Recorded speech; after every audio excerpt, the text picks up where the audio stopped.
when you decide to go after a person's child. Yes. This is what you get when you choose to attack men, women, medical professionals, those with degrees, those without degrees, and all in between. I bring you greetings on behalf of the Honorable Minister Louis Farrakhan, who is my leader, my teacher, and my guide. And I have to make it very clear that they really didn't expect all of this. Give yourselves another round of applause. Come on, come on, come on, come on.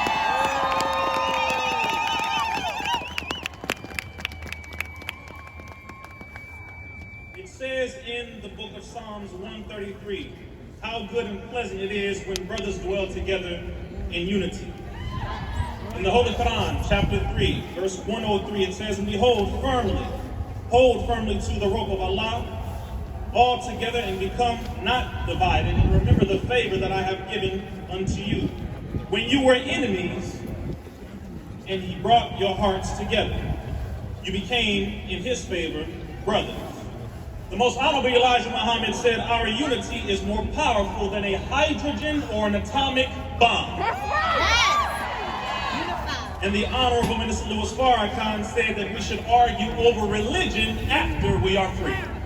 I have to make this very clear that, please give another hand to Robert Kennedy Jr. and all of those who spoke before me.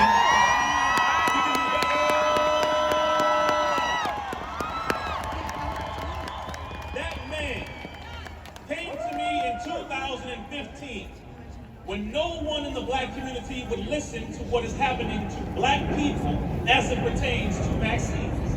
We thought Tuskegee was it. He came to us and said, there is something happening now that is far worse than Tuskegee ever was. He met with me and I brought my minister, the Western Regional Minister for the Nation of Islam, Minister Tony Muhammad. Once we received that data, we brought that information to the Honorable Minister Louis Farrakhan.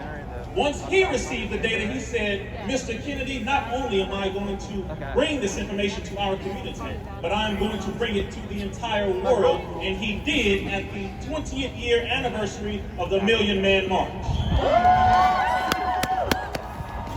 That was streamed to over 42 countries to over 1.2 billion human beings across planet Earth.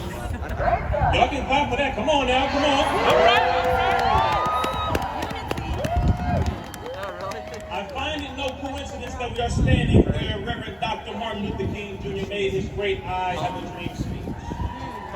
Give a round of applause and show love to our beloved ancestor, Dr. Martin Luther King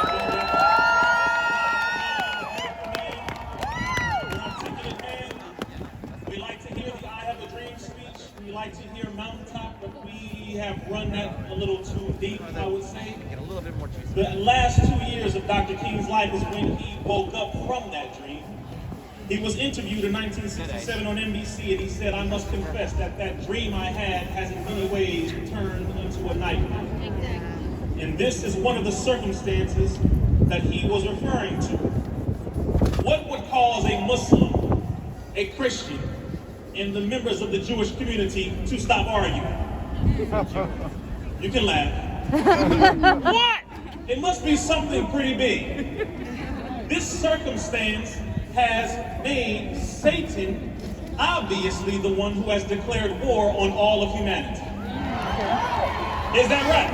Yes. Is that right? Yes. Okay then, well let me make it very clear, not only did he declare war on all of us, but as you see in the audience, you see those who are Muslims, Christians, those in the Jewish community, those who are a part of the spiritual systems, those who are non-religious, Democrats, Republicans, white, black, everyone all in between. This is the example.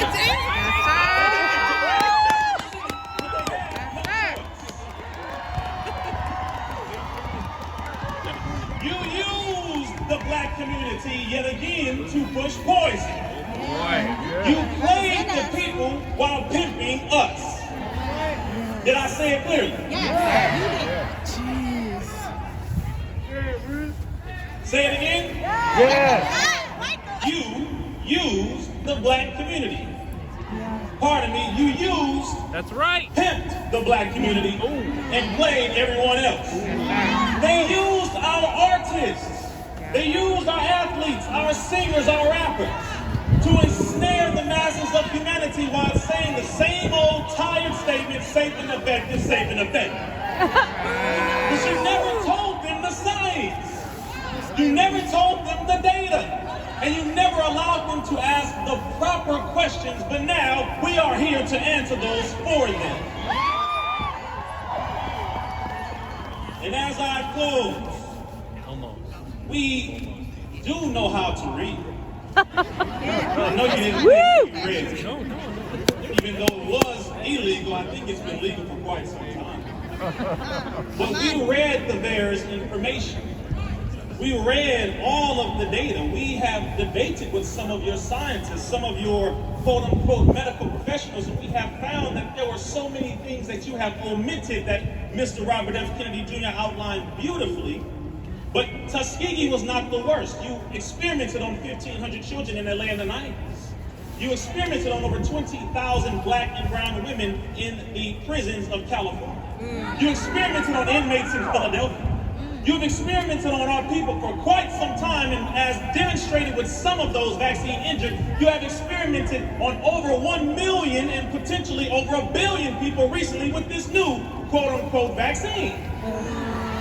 So this has been the mass COVID experiment. Yes, sir. Did you hear me? Yes. I'm gonna make sure you stand with me. Almost done.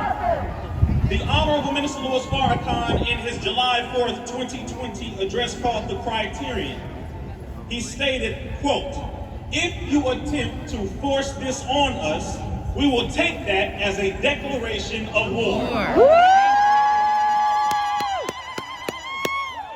anyone attempts to take that as a soundbite and use that as a threat, let me go ahead and make a familiar quote, because you know how they do. This sounds quite familiar. I believe a founding father by the name of Benjamin Franklin made the statement that, quote, "Rebellion to tyrants is obedience to God." Yes. So I think we are in the epitome of what is called an American. I think we are following what it is called to be an American. And the last I will say here, the Honorable Minister Louis Farrakhan warned the Pope, he warned the President at the time, he warned every member in Africa as it pertains to the leadership, and he warned all members of the human family, and he told them, we do not want your vaccine. No. Did he say? Yes, sir.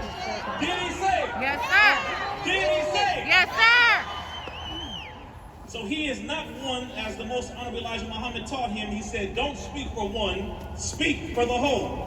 The challenges have been issued, and not one of these medical professionals, not one of these scientists, Fauci nor Gates, have answered the challenge. But I believe from this point on, we must continue to issue the challenge. You must face the challenge. Does that make sense? We have the right and the freedom, as you have stated under the First Amendment of the United States Constitution, to our practice of religion, our practice of the freedom of press, our religious freedoms, and as it pertains to speech, and as it pertains to assembly. Are these the First Amendment freedoms that they guarantee to us? Are they? Well, if these are the First Amendment freedoms, then I will say we as a people have to continue to come together regardless of your color, regardless of your creed, regardless of your religion, regardless of whatever you call yourself, because to them, none of that matters. Our enemies don't argue over religion while we do. But we need to end that today. So thank you very much for listening.